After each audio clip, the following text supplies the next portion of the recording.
What if the ultimate foundation of reality is that there is absolutely no foundation at all?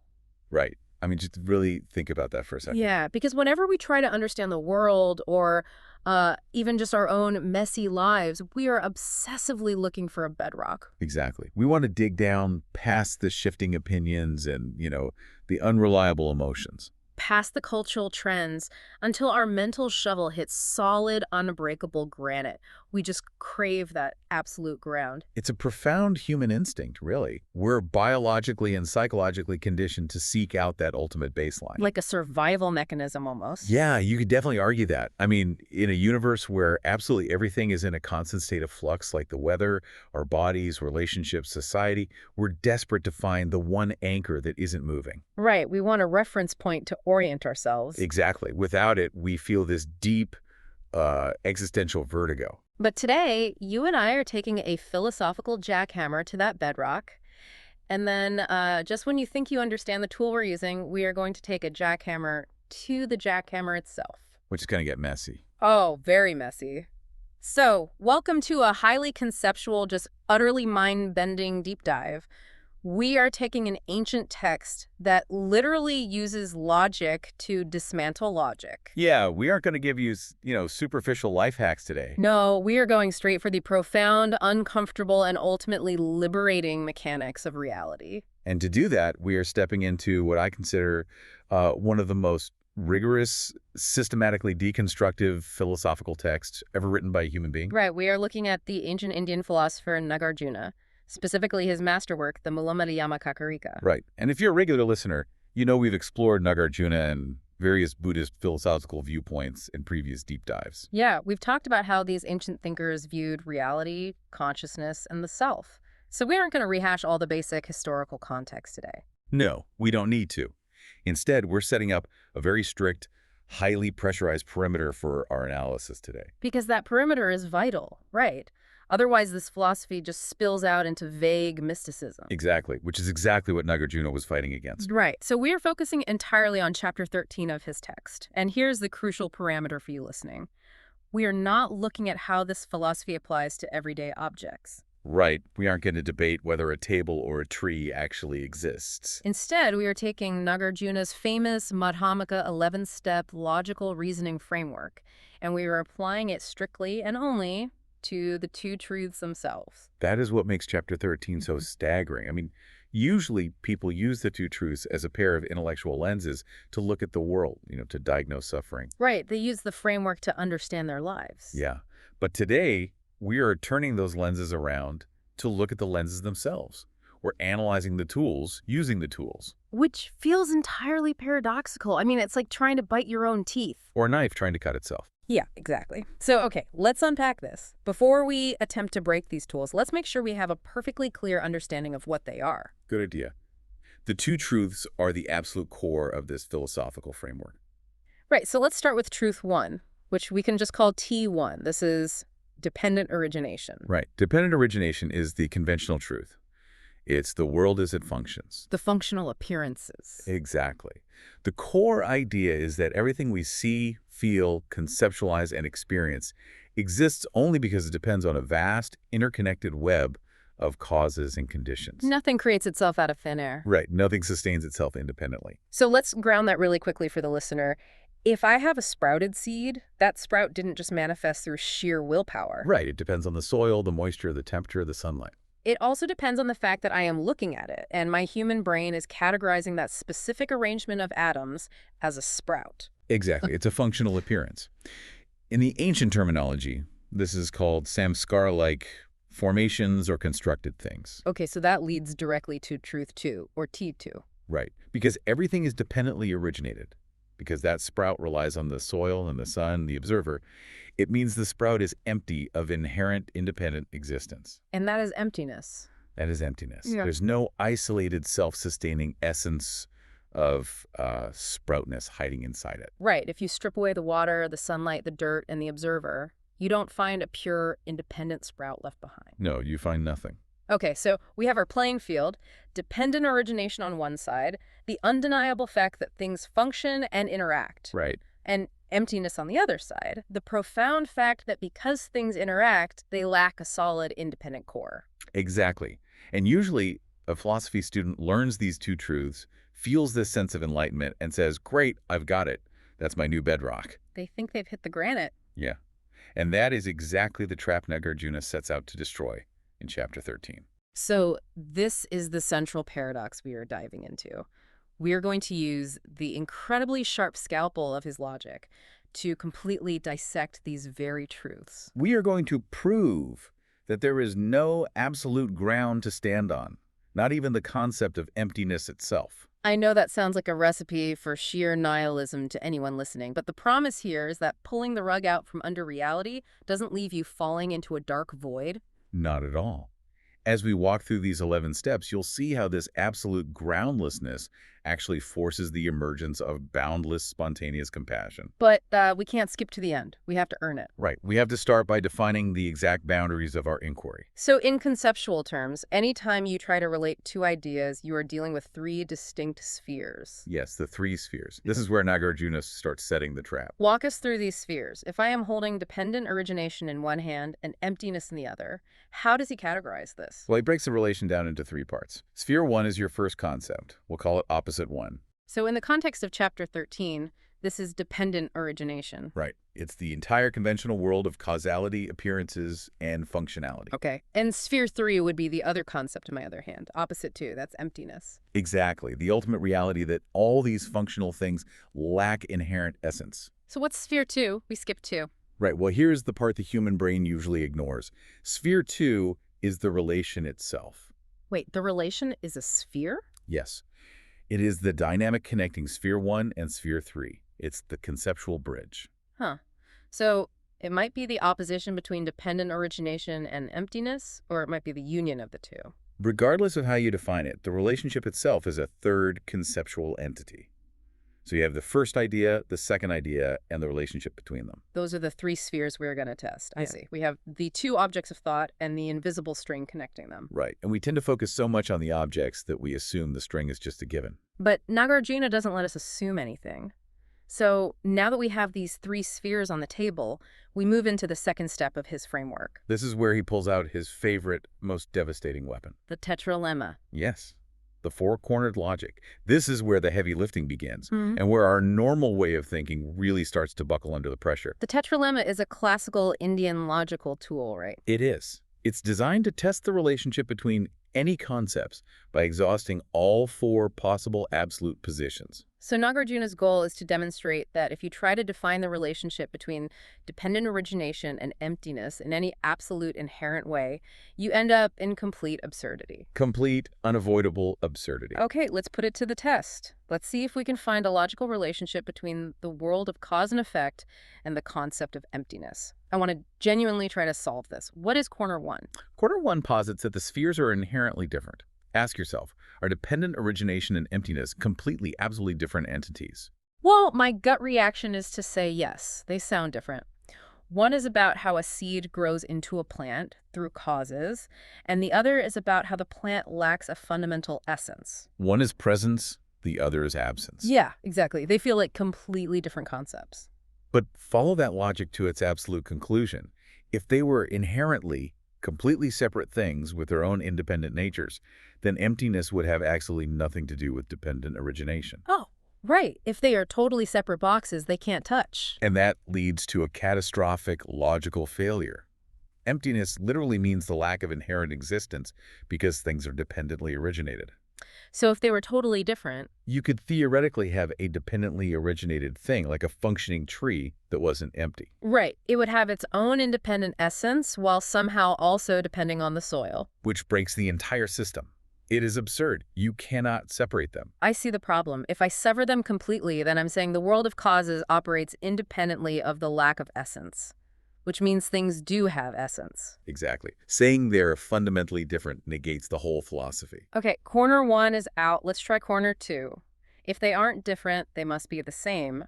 Are they inherently identical? Think about what it would mean if they were absolutely inherently identical. It would mean that dependent origination and emptiness are just two different phonetic sounds, for the exact same inherent thing. Which sounds kind of poetic, actually. A lot of modern spiritual interpretations love to say this, like the form is the void is the form. It's all exactly the same thing. Yeah, it sounds poetic until you try to actually live in that reality. How so? Because if they were exactly identical, the concepts would lose all conventional meaning and utility. Right. Dependent origination deals with how things function. It explains how a spark hits dry wood and creates fire. And emptiness deals with the lack of inherent essence in that fire. If the functional appearance was absolutely identical to the lack of essence, you couldn't distinguish a functioning fire that burns your hand from a non-functioning void. The world would just blur into a static gray screen. Precisely.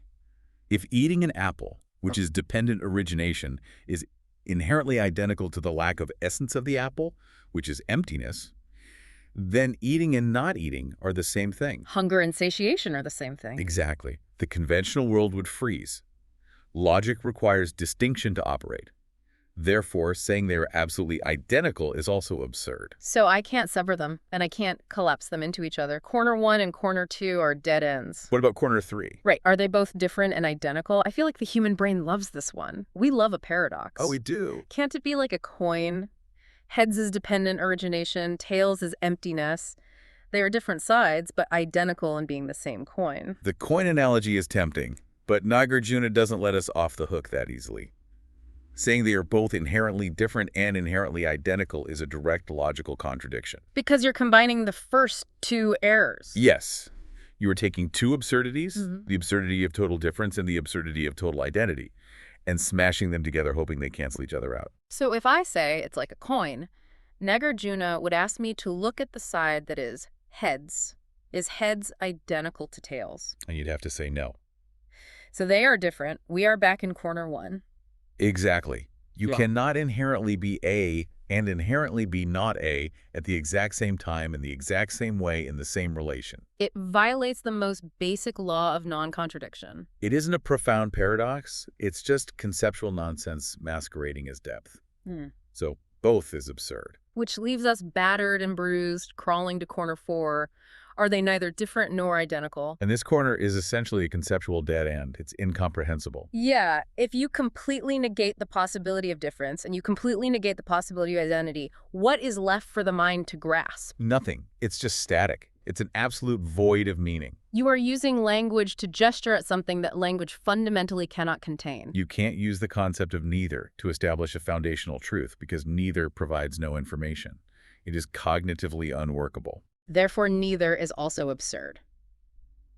Okay, I need to pause and genuinely process this because I imagine you listening right now might be feeling a bit of cognitive dissonance. That's the intended effect. If I can't say the functional world and its emptiness are different, and I can't say they are identical, and I can't say they are both, and I can't say they are neither. Yeah. Haven't we just completely broken logic itself? Yes. What is the point of this exercise if every single door is locked? The point is the breakdown itself. Nagarjuna wants you to feel that cognitive dissonance. He's methodically showing us that human language and the dualistic logic embedded in it are inherently flawed tools when we try to use them to describe ultimate reality. Exactly. I mean, the human mind evolved to categorize things to survive. This berry is different from that rock.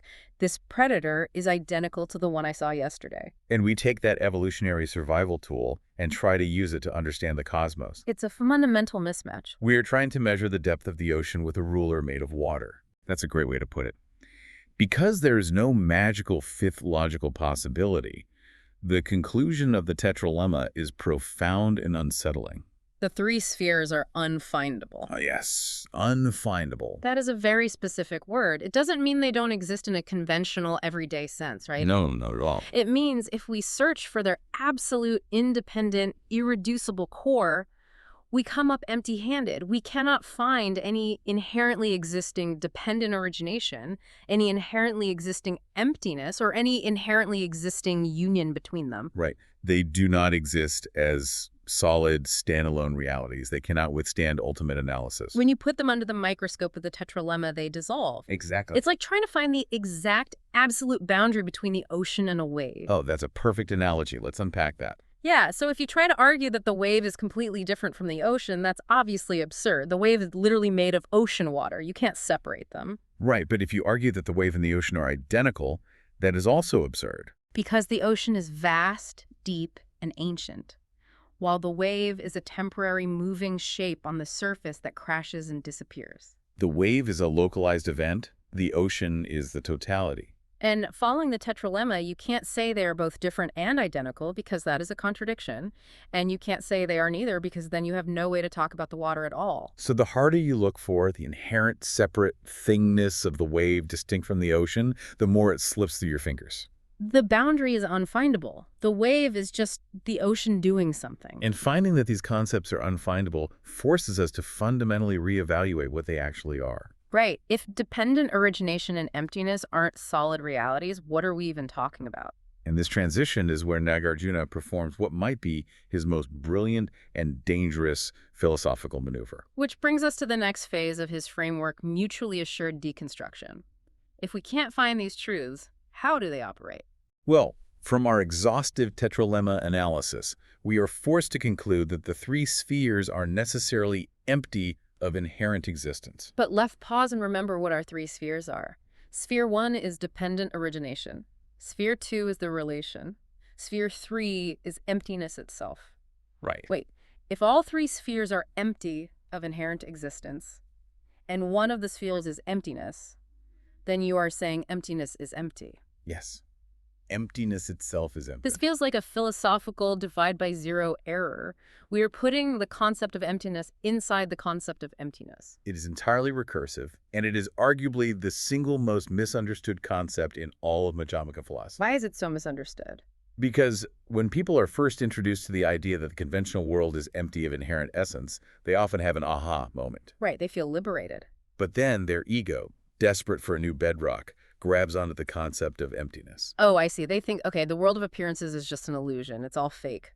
But emptiness is the real deal. Emptiness is the ultimate absolute void. Exactly. They think it is the underlying fabric of the cosmos. It is the canvas that the illusion is painted on. Emptiness becomes their new god. And Nagarjuna violently rejects that. He says, absolutely not. Emptiness is never an absolute reality. It is never an ultimate inherent truth. Right. It is not a cosmic void or a primordial soup that things pop out of. Nagarjuna actually warns us about this explicitly. I have a translation of verse 7 from chapter 13 right here, and he phrases it brilliantly. Let's hear it. He says, if there were but a tiny thing not empty, that much of the empty there would be. But since there's not the slightest thing not empty, how could emptiness exist? It's just a devastating piece of logic. Emptiness only exists as a conceptual antidote. A conceptual antidote. Let's dig into that. It is a relational concept. The only reason the word emptiness has any meaning is because we falsely perceive things as having solid, non-empty essences. So if there is no inherent existence anywhere in the universe to be negated, the concept of emptiness has no target. Exactly. It loses all meaning. It has no independent existence of its own. Emptiness itself lacks inherent existence. Let me try to wrap my head around this. If I'm sick with a bacterial infection, I take an antibiotic. That antibiotic's entire purpose, its only function, is to destroy the bacteria. Right. If there is no bacteria in my body, the concept of the antibiotic doing its job doesn't exist. It only has meaning in relation to the disease it's fighting. That is a very traditional and accurate way to frame it. Emptiness is the antidote to the disease of reification. Reification meaning our mind's habit of turning fluid processes into solid things. Yes. But this immediately triggers the next logical problem. If emptiness is empty, if it has no inherent reality, then how does it exist at all? How are we even talking about it? And that necessity drives us directly into the next step of Nagarjuna's framework, the dependent origination of emptiness. Okay, take us through it. If you recall truth 1, anything that lacks inherent existence must be dependently co-arisen. Right. Because the spheres are empty, they must rely on causes and conditions. They are interdependent, co-defined, co-evolving, and crucially, co-imputed by the mind. They are mere designations. Conventional tools. Yes. Co-imputed by the mind. Let's unpack that. That means the human mind is actively generating these concepts in tandem. They don't exist out in the universe waiting to be discovered. They are frameworks we overlay onto our experience. Therefore, emptiness is also dependently co-arisen. Emptiness relies completely on conventional appearances, on dependent origination to exist. Because you cannot have emptiness without a dependently originated thing to be empty. Right. The emptiness of a coffee cup requires the functional appearance of the coffee cup. One cannot exist without the other. So we have the conventional world depending on emptiness to be able to change and function, and we have emptiness depending on the conventional world to have any conceptual meaning. Exactly. I always visualize this as a pair of playing cards leaning against each other on a tabletop. Oh, that's a good one. Yeah, so emptiness is the left card, dependent origination is the right card. They are only standing up because they are leaning against one another. They're co-defining each other in real time. Right, that physical metaphor works perfectly. If you pull the dependent origination card away, the emptiness card immediately falls flat on the table. And if you pull the emptiness card away, the dependent origination card falls. Neither card is the foundation of the table. Neither card is the bedrock. They are just a temporary, balanced structure holding each other up. And the table they are resting on, that's just another set of leaning cards all the way down. And if we step back and look at what Nagarjuna has achieved here, you can see why this is a completely non-dualistic framework. He has destroyed hierarchical supremacy. Yes. What do you mean by hierarchical supremacy, just to clarify for the listener? Well, in many philosophies, there is a hierarchy of reality. Like, the spiritual realm is more real than the physical realm. Or the quantum field is more real than the biological cell. We always want to find the boss. Right. But Nagarjuna proves that emptiness is not more real than the coffee cup. The coffee cup is dependently originated, and emptiness itself is dependently originated.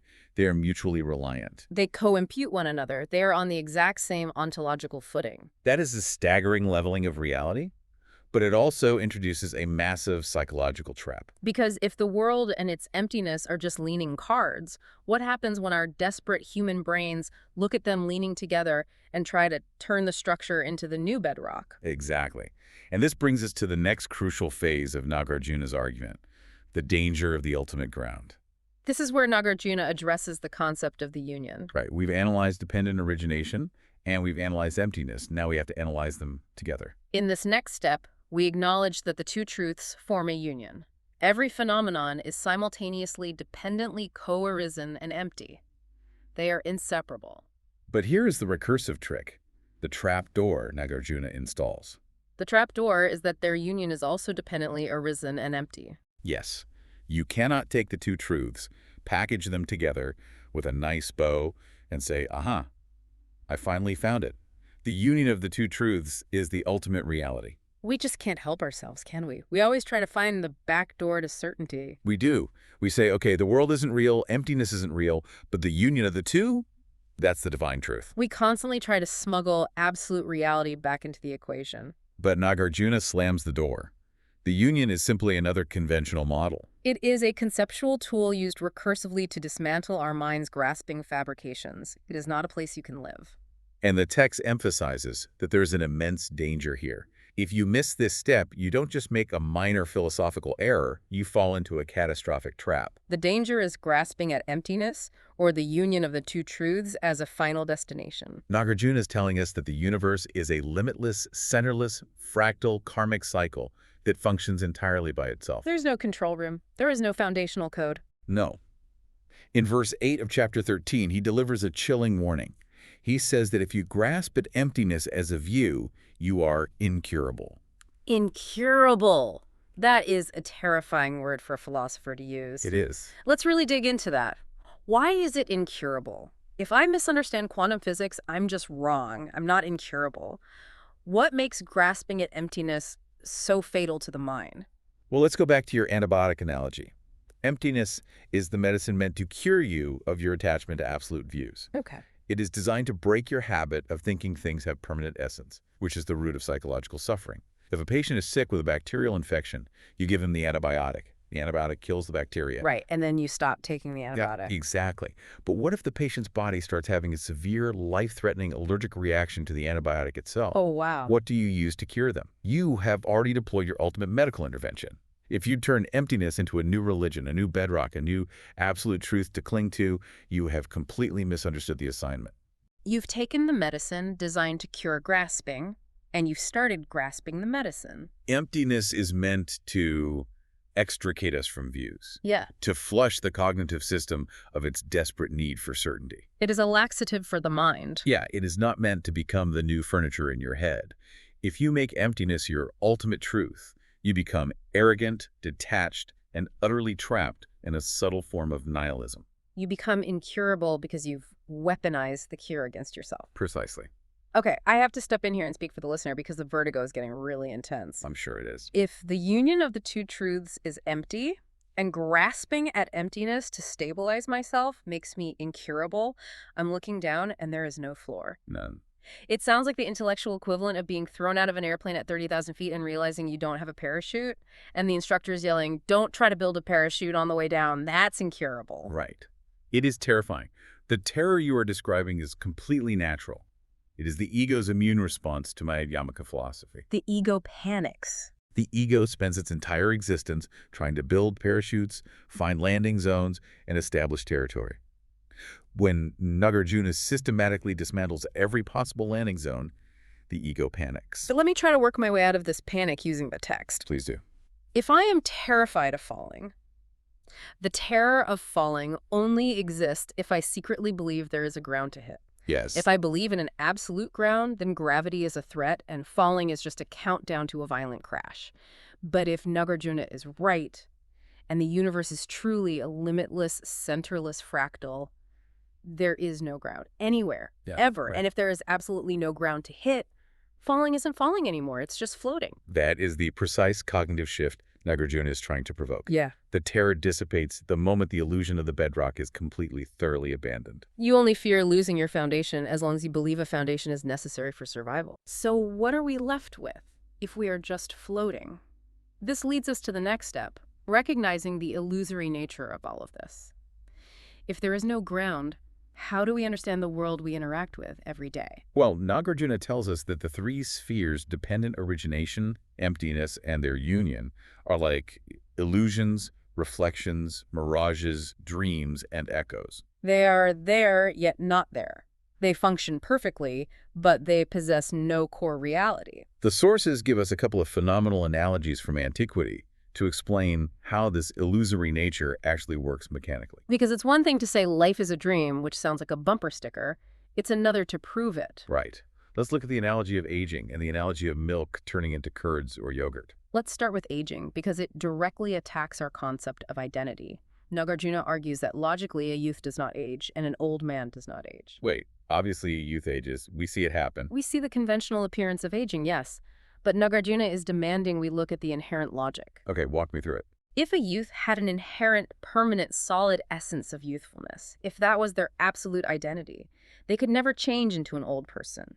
The inherent essence of youth would repel the change. Oh, because a solid thing cannot become something else while remaining solid. Right. If my fundamental bedrock identity is young, I can't be old. Conversely, an old man is already old.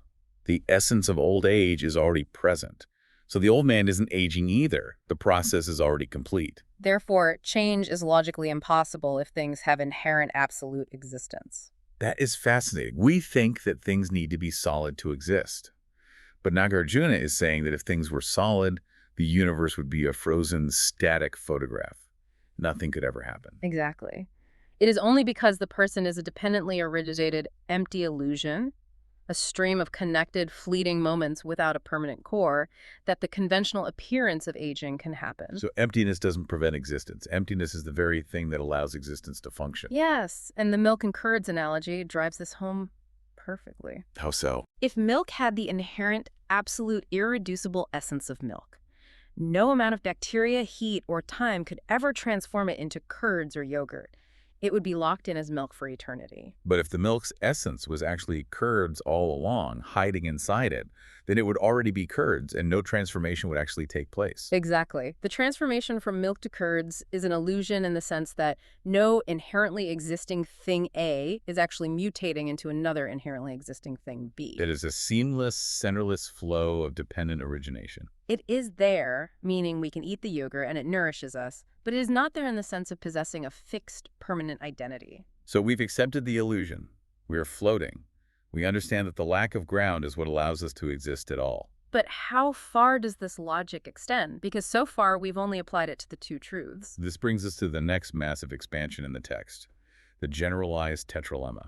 Nagarjuna doesn't just stop at dependent origination and emptiness. He takes the Tetralemma and scales it up to encompass absolutely everything the human mind can conceive. He generalizes the breakdown. He unleashes the virus on the whole system. Yes, he states that all phenomena, all concepts, all relations cannot be existent nor non-existent. They cannot be different nor identical. They are not many, and they are not one. They are not dual, and they are not non-dual. They are not permanent nor impermanent, not continuous, not discontinuous. Not eternal, not annihilated, not pure, not impure. He is systematically hunting down every single conceptual binary the human brain is capable of generating and destroying them. More generally, he is proving that reality is not this, it is not non-this, it is not both, and it is not neither. The true nature of reality as it is completely beyond all conditioned, dualistic, conceptual proliferation. Conceptual proliferation, the tendency of the mind to just spin out endless webs of categories and judgments. Yes, the tools of our mind, language, logic, scientific categories, philosophical frameworks, moral binaries, they are incredibly useful for navigating the conventional world. We need them to build bridges, cure diseases, and organize societies. But they are never, ever reality as it is. They are the map, not the territory. And actually, if we follow Nagarjuna's logic, they aren't even a map of the territory. They're a map of a map, drawn by a cartographer who is also just a map. But this puts us in a bind. If every single concept we have is fundamentally flawed and incapable of holding ultimate truth, how are we supposed to handle our own thoughts? Which forces us into the next phase. The middle way. Right, the middle way is the optimal attitude toward the three spheres and toward reality itself.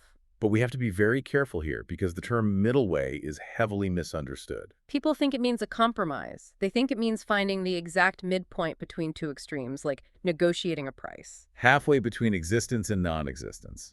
A little bit of both. No, that would just put us back in corner 3 of the Tetralemma, the both corner, which we already proved is absurd. The middle way is a path entirely free from the extremes of this and non-this, and also completely free from the middle traps of both or neither. It's not a point on the spectrum. It's stepping off the spectrum entirely. But practically, cognitively, what does that actually look like? It means we engage in no absolute actions, we interact with concepts, but we do not accept, seek, or affirm them in absolute terms. We also do not reject, abandon, or negate them in absolute terms. We do not try to fundamentally change, improve, or purify reality in absolute terms. The concepts are beyond absolute good and bad. They are just tools. I always think of this like construction scaffolding. If you want to build a high-rise building, you absolutely need scaffolding. You cannot build the higher floors without it. It is entirely functional, practical, and necessary. But if you start to worship the scaffolding, if you paint it gold and write holy scriptures about it, or if you refuse to take the scaffolding down when the building is finished because you're convinced the scaffolding is the building, you have missed the point entirely. That is a brilliant analogy. The two truths, language, logic, they are scaffolding. You don't hate the scaffolding, but you don't cling to it either. But I have to ask you, how do we avoid the trap of seeking the middle way? Because if I am trying really, really hard to be in the middle way, if I am constantly policing my thoughts, making sure I'm not reifying anything, frantically trying to stay perfectly balanced on this groundless point, doesn't the act of desperately seeking the middle way turn it into a new extreme? You are hitting on the razor's edge of this entire philosophy. Yes. Striving for the middle way as if it is a shiny prize to be won, or a perfect state of mind to achieve through sheer willpower, turns it into an object of grasping. It becomes your new opposite one. So how do you do it? The secret is that the middle way isn't a tightrope you have to balance on perfectly through extreme, exhausting effort. It is actually the relaxation of effort. It is what naturally remains when you finally stop violently oscillating between extremes. Exactly. It is the deep cognitive sigh of relief when you realize the scaffolding is just scaffolding.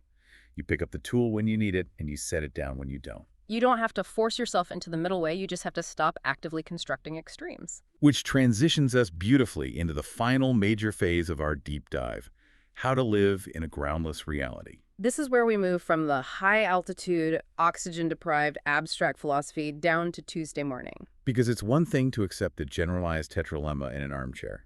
It's another to wake up, look at your phone, and live your life knowing all of this. This is step 9, acting without acting. This is the critical pivot.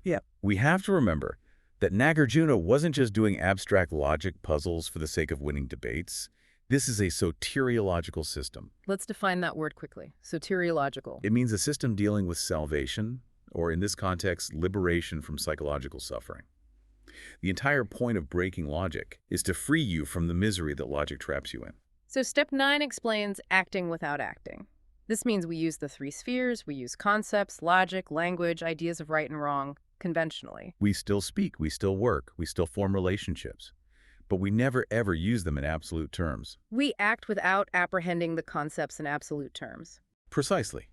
It is acting without attachment, without reification, without that anxious, gripping, existential effort. It is acting non-dualistically. You engage with the conventional world completely, but without absolutely accepting it as ultimate reality and without absolutely rejecting it as meaningless illusion. This mode of operating aligns perfectly with the true, unnameable nature of reality, which in the text is often called suchness or tathata. It is the universe just being exactly as it is without our conceptual overlay. Okay, I want to build a bridge for the listener here, because jumping straight from the universe is a centerless fractal to a concrete example can give you whiplash. Yeah, let's bring it down to earth. Let's think about how this applies to something deeply personal like our political ideologies or our sense of identity. Okay, so if I identify fiercely with a political label, I am reifying it. I am making it an absolute bedrock. When that ideology is challenged, my ego feels like it is literally dying, and I react with absolute rage. Because you have mistaken the scaffolding for the building. You have taken a conventional tool, a political framework used to organize society, and turned it into an inherent, absolute truth.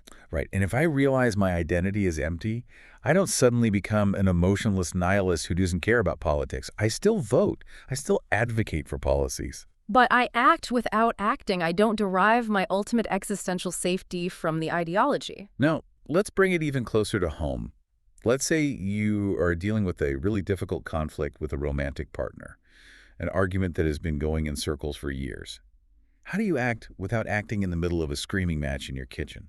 Acting without acting in a personal conflict does not mean you become a passive, enlightened robot who just smiles blankly while your partner is upset. That would be rejecting the conventional world, which is an extreme. It would be incredibly annoying, too. Very. Instead, you participate in the convention of the argument without fundamentally believing the argument is the ultimate solid reality of the universe.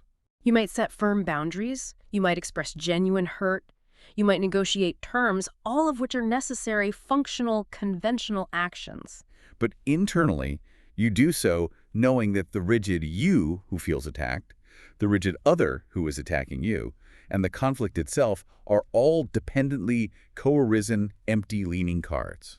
Because you don't reify the conflict as an absolute, permanent, inherent entity. You don't get trapped in absolute rage or absolute despair. You don't think this argument is who we fundamentally are. You act, but you don't cling to the action. It is exactly like an actor in a play. Think about a brilliant stage actor performing a heavy, tragic role like Hamlet. Okay, I like this. When they are on stage, they are crying real tears. Their heart rate is elevated. They are feeling real physiological anger. They perform their role perfectly with absolute commitment to the scene and the other actors. But in the very back of their mind, in the deepest part of their consciousness, they never, ever forget that they are on a stage. That is a superb analogy. They don't reject the script. That would be nihilism, walking off the stage and ruining the play for everyone. But they don't believe the stage is the absolute reality either.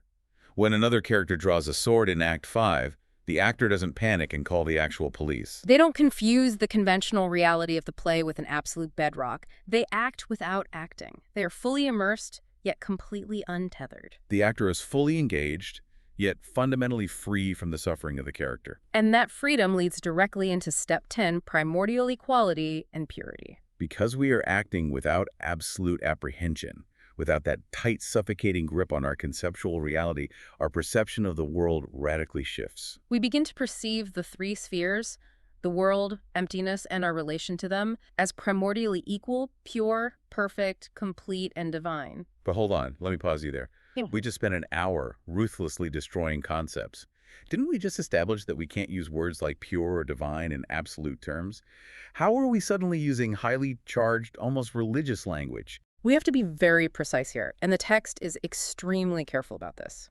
We perceive them as one, pure and divine, but strictly in the non-dual sense. We are not saying they are pure as opposed to impure. We are not saying they are one as opposed to many. It is a oneness that is not many, not one, not both, and not neither. It is the oneness of the middle way. Exactly. It is pure, not in a moralistic sense, but pure in the sense that it is completely untainted by our anxious conceptual fabrications. When you finally stop slicing reality up with the violent knife of dualistic logic, when you stop demanding that the universe provide you with a bedrock, what naturally remains is the unbroken, primordially equal suchness of the present moment. The actor looks around the stage, takes a deep breath, and sees that the wooden props, the harsh stage lights, the script, the other actors, and the audience in the dark are all perfectly, flawlessly playing their part in the empty illusion. There is no hierarchy. The prop isn't worse than the actor. It is all one equal functional display. It is the ultimate letting go. You stop frantically trying to manage the universe, stop trying to pin it down with logic, and realize it is already flawlessly managing itself as a centerless, empty fractal. Which brings us to the climax of our deep dive, the final destination. Section 6, the natural result, or Step 11. We have spent an hour relentlessly tearing down the universe. We have destroyed logic, we have emptied emptiness, we have abandoned the ground.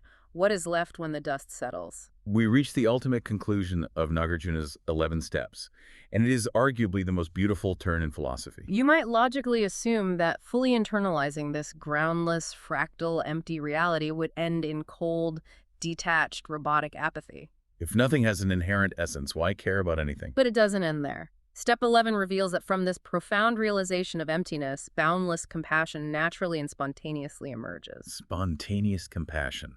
Not a forced moral obligation, not a commandment etched in stone that you have to obey. But a natural, unavoidable byproduct of the physics of emptiness. Why? I really want to understand the mechanics of this. How does cold logic equal warm love? It happens because the rigid, inherent boundaries of the self have been completely deconstructed. Through the Tetralemma, we proved that self and other cannot be inherently different nor inherently identical. They are part of the exact same limitless, centerless, fractal karmic cycle.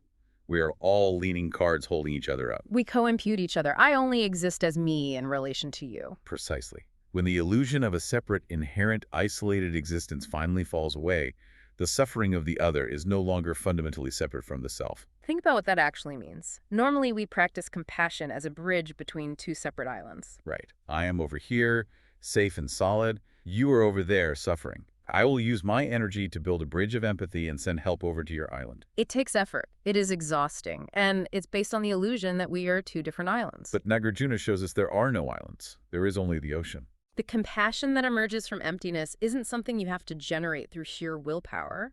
You don't have to convince yourself to be nice based on a moral framework. You give a very physical example. If you accidentally stub your toe on a door frame, your hand naturally instantaneously reaches down to rub it. Right. Your hand doesn't have a philosophical debate about whether the toe deserves help. The hand doesn't think, well, the toe was clumsy, it's not my problem. It doesn't ask for a reward for helping. It just acts instantly because the hand and the toe realize they are part of the exact same dependently originated system. There is no barrier between the pain of the toe and the response of the hand. Exactly. When you deeply, truly realize the emptiness of all spheres, you realize that you and the person suffering next to you are just different expressions of the exact same dependently originated web. Compassion is simply the natural immune response of an awakened system to suffering within itself. It acts without acting. I absolutely love that. It highlights the beautiful, breathtaking irony of this entire deep dive. Let's look at the arc we just traveled. We started by taking a jackhammer to the bedrock of reality. We spent an hour ruthlessly tearing down every foundation, every truth, every piece of logic, every extreme of is and is not. We pulled away the leaning cards of dependent origination and emptiness. We watched the massive scaffolding of human conceptualization collapse. And what is left standing in the empty space isn't a terrifying, dark nothingness. It's pure, spontaneous, boundless empathy. That is the unparalleled genius of Nagarjuna. He uses the intellect to completely exhaust the intellect, paving the way for the heart. By proving that we are nothing inherently, he logically proves that we are connected to everything conventionally. Emptiness is not a void. It is the ultimate connective tissue. Let's do a quick recap to land this plane for you, because we covered an immense amount of cognitive territory today. We started by applying Nagarjuna's brutal four-cornered Tetralemma logic to the two truths themselves. We proved that dependent origination and emptiness are both completely unfindable as absolute realities. From there, we realized the recursive truth, that emptiness itself is empty. It is a relational tool, an antibiotic for the mind, not a cosmic void to be worshipped. We saw that both truths are just a conventional, dependently originated model, holding each other up like leaning cards. We highlighted the extreme, incurable danger of grasping at an ultimate ground, recognizing that treating emptiness as a new religion is a fatal philosophical disease. We learned to view the world as an illusion, like an aging youth or milk transforming into curds, that functions perfectly precisely because it lacks a solid core. We then scaled that logic up to encompass everything, bypassing all dualistic concepts with the generalized Tetralemma.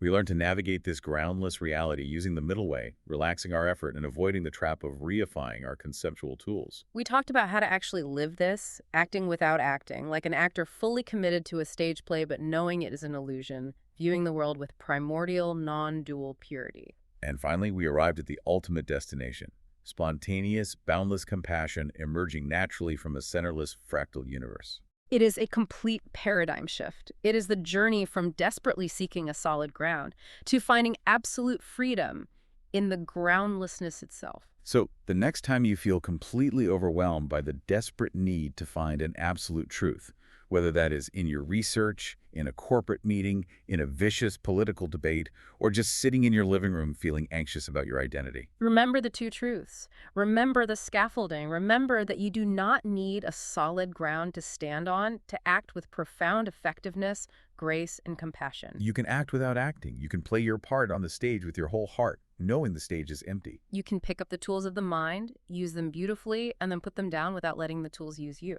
But before we sign off, I want to leave you with one final, provocative thought to mull over. We spent a lot of time today talking about how grasping at emptiness is an incurable trap. And we openly admitted that even this deep dive, the framework, the analogies, the very words we are speaking to you through your speakers right now are just empty, conventional, illusory tools. So, what happens the very moment you take off your headphones? When you walk out your front door and step back into the heavy, demanding bedrock of your daily routine, does the illusion of the world become a trap you have to constantly fight against? Or, now that you know the illusion has absolutely no inherent power over you, does it finally become a playground? Until next time, keep diving deep.